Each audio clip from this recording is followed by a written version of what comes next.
Today, we're diving into the life, the legacy, and honestly, the fascinating paradox of an absolute titan of baseball, the late Atlanta Braves manager Bobby Cox. Now, when a figure this monumental passes away, history usually just highlights the raw data, right? You know, the wins, the fiery moments, but the stories from the players who actually shared his dugout, they paint a totally different picture. It's a story of a guy who was as tough as a pair of mud-cake spikes, yet possessed a heart that literally shaped an entire generation of athletes. So, let's dive right into the central iceberg of Bobby Cox's character. On the surface, you've got the public legend. We're talking about the guy known for these volcanic bursts of anger and unbending rules. But underneath all of that, there lies the private reality. To the guys who knew him best, Cox's defining trait wasn't his temper at all. It was his unwavering love and his deep, deep loyalty to his players. So how do you reconcile that? The angry manager kicking dirt with the man who inspired such profound devotion? Well, to figure that out, we first really need to understand the sheer scale of his success. 2,504 regular season victories. Just let that sink in for a second. Over a 29-season career, Cox amassed a win total that is almost hard to wrap your head around. In the entire history of Major League Baseball, he won more games than anyone except Tony La Russa, Connie Mack, and John McGraw. He is quite literally sitting on the Mount Rushmore of managers. But, you know, it wasn't just about compiling wins. It was about sustained, relentless dominance. Which brings us to the streak. 14 consecutive division titles from 1991 to 2005. That is the longest streak in the divisional era of baseball, bar none. Under his stewardship, the Braves essentially owned the 90s and early 2000s, bringing home 5 pennants and a World Series championship. He absolutely demanded victory. And well, he definitely got it. But getting those victories wasn't always pretty. And here is the stat that always makes jaws drop. 162. That is the Major League record for career ejections. Think about that. That's the equivalent of exactly one full modern regular season of just getting thrown out of baseball games. He would fight tooth and nail for every single call, building this fiery public persona that actually masked a much more complex journey behind the scenes. Because his path to building that dynasty, it wasn't a straight line at all. He was actually hired to manage the Braves way back in 1978, but then he was abruptly fired by owner Ted Turner just 4 years later.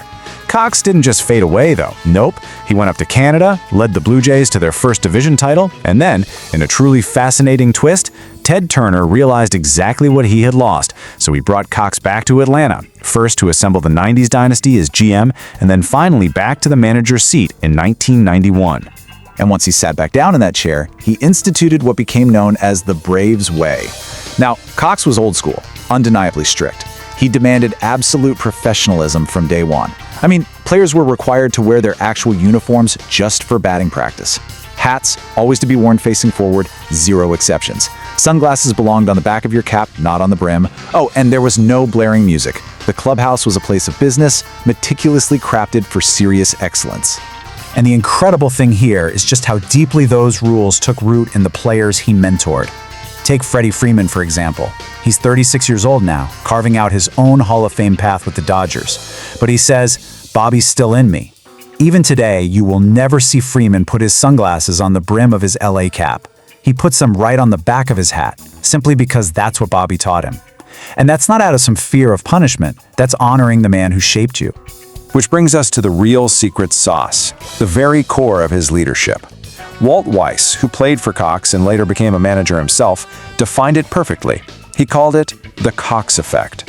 He said, "Bobby always made you feel like you were playing better than you actually were." Just think about the level of empathy required to pull that off. Underneath all those strict rules was an unmistakable current of affection. He managed their confidence, making them truly believe they were invincible. Picture this for a second. It's September 1st, 2010. Freddie Freeman is this nervous, borderline distraught young rookie about to play his very first Major League game. The pressure is just astronomical. Cox looks at this terrified kid, reads all the tension in the room, and instead of giving him some harsh lecture, he just smiles and asks, "What took you so long to get here?" Just like that, with one perfectly timed joke, he completely validated Freeman and melted the anxiety of a kid who just needed to know his manager believed in him. And that belief? It wasn't just a fleeting moment. Cox consistently championed his players behind closed doors. Freeman felt that support so deeply that, proudly hanging in his house today, is a framed, autographed Bobby Cox jersey. The inscription is just beautifully simple. It says, "To Freddie, keep on hitting." It's a quiet, tangible reminder of a manager who relentlessly had his players' backs. But the depths of Cox's humanity went so far beyond just baseball advice. When Walt Weiss looks back, he honestly doesn't remember the stats. He remembers 1998. That was a terrifying time when his own son was sick. And he remembers how Cox responded with nothing but immense grace and support. Because he treated his players as human beings first, the loyalty he created was fiercely protective. When the Braves lost the 1999 World Series, the prevailing heartbreak in that clubhouse wasn't just that they lost a ring. It was that they felt they had let Bobby down. This immense loyalty built an absolutely staggering legacy. It's really like this sprawling oak tree with roots running deep throughout the entire sport. You see it in the Hall of Fame players he managed in Atlanta. Chipper Jones, Fred McGriff, Greg Maddux, Tom Glavine, John Smoltz. But it doesn't stop with the players. It extends right into today's active managers who learned how to lead just by watching him. Guys like Brian Snitker and Walt Weiss. He didn't just build great teams, he built the next generation of baseball leadership. So when the news of his passing broke, the reaction across the sport was totally unified. Dodgers manager Dave Roberts summed it up perfectly. He simply said, "We lost a legend. We lost a great one." Baseball lost one of its most recognizable, iconic figures.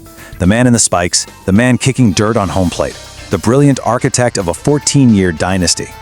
So what we are really left looking at here is a masterclass in human connection. Bobby Cox proves that discipline and empathy, they are not mutually exclusive. He leaves us with this profound question, and honestly, it's one that extends far, far beyond the baseball diamond. How does a leader demand absolute excellence and push people to their absolute limits while still making every single one of them feel unconditionally loved? That is the true duality of Bobby Cox, and that is a legacy that is going to echo for generations to come. Thanks for joining me on this explainer. We'll catch you next time.